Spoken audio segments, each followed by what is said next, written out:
అనకాపల్లిలో నెలకొల్పిన 126 అడుగుల భారీ లక్ష్మీ గణపతి విగ్రహం నిమజ్జనంతో వినాయక చవితి ఉత్సవాలు ముగిశాయి.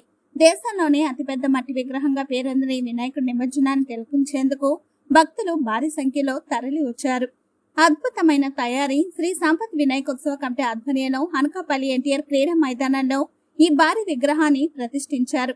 గిన్నిస్ బుక్ రికార్డును లక్ష్యంగా చేసుకుని ఈ విగ్రహాన్ని ప్రముఖ శిల్పి కామధేను ప్రసాద్ పర్యవేక్షణలో 45 మంది కార్మికులు దాదాపు 50 రోజులు కష్టపడి తయారు చేశారు.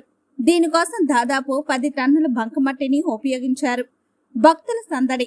గణేష్ చతుర్థి ఉత్సవాలు ప్రారంభమైనప్పటి నుండి అనకాపల్లిలో భక్తుల సందడి నెలకొంది. సుమారు 20 నుండి 25 లక్షల మంది భక్తులు ఈ భారీ గణనాథుని దర్శించుకున్నారని నిర్వాహకులు తెలిపారు. పవిత్రమైన నిమజ్జన కార్యక్రమం విజయవంతంగా ముగియడంతో ఈ వినాయక ఉత్సవాలు అనకాపల్లి చరిత్రలో ఒక మైలురాయిగా నిలిచిపోయాయి.